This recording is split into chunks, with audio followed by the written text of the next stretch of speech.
Good evening everyone, welcome to best fruit Trivandrum. பூச் அல் மந்தி நம்ம அல் ஹசனோட கசின் பிரதரோட இதுன்னு நினைக்கிறேன். ஏன்னா ரெண்டும் ஒரே ஓனரு. அது அதனால இதை அல் ஹசனோட கசின் பிரதர்னு சொன்னேன். ஓகே, ஆனால் இங்கே இன்றைக்கி நான் சாப்பிட வந்தது மந்தி இல்லை. ஏன்னா மந்தி இங்கே நல்லா இருக்கும், அதில் நான் எந்த குறையும் சொல்ல மாட்டேன். எனக்கு ரொம்ப பிடிச்ச ஒரு மந்தி ஸ்பாட்டில் இதுவும் ஒன்று. ஆனால் நான் சாப்பிட வந்தது என்னென்னா அல்ஃபாம் அண்ட் பரோட்டா.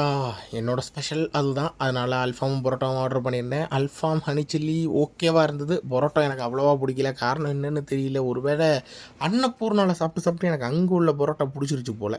அதனால் இங்கே பிடிக்கலையான்னு தெரில. பட் அல்ஃபாம் கூட கிடச்ச அந்த மைனஸ் கொஞ்சம் வித்தியாசமாக இருந்தது. ஏதோ தக்காளிலாம் போட்டு கிண்டியிருப்பாங்க போல். கொஞ்சம் சின்ன டேஸ்டி ஃபார்ம் நல்லா இருந்தது. அடுத்ததாக ஷவர்மா ஒன்று ஆர்டர் பண்ணியிருந்தேன். ஷவர்மாவை பொறுத்த வரைக்கும் நல்லா இருந்தது. பட் அதில் எனக்கு ஒரு குறையாக தெரிஞ்சது என்னென்னா, அந்த பட்டர் பேப்பரையும் ஷவர்மாவையும் ஒன்றா வச்சு சுற்றிருக்காங்க. அதை பிச்சு சாப்பிட்றதுக்குள்ளேயே ஒரு மனுஷன் உயிர் போயிரும் போல். இதில் என்னத்தை சொல்கிறது. அதே மாதிரி டிஷ்யூ பேப்பர் ஒரு மேஜையில் கூட நான் இருக்கும்போது வைக்கலை. நான் போகும்போது வச்சிட்டு இருந்தாங்க. அது ஏன் 24 ஹவர்ஸ் அதில் வச்சா எதாவது கெட்டு போயிருமான்னு தெரியல. இது மாதிரி சர்வீஸில் கொஞ்சம் இஷ்யூஸ் நான் பார்த்தேன்.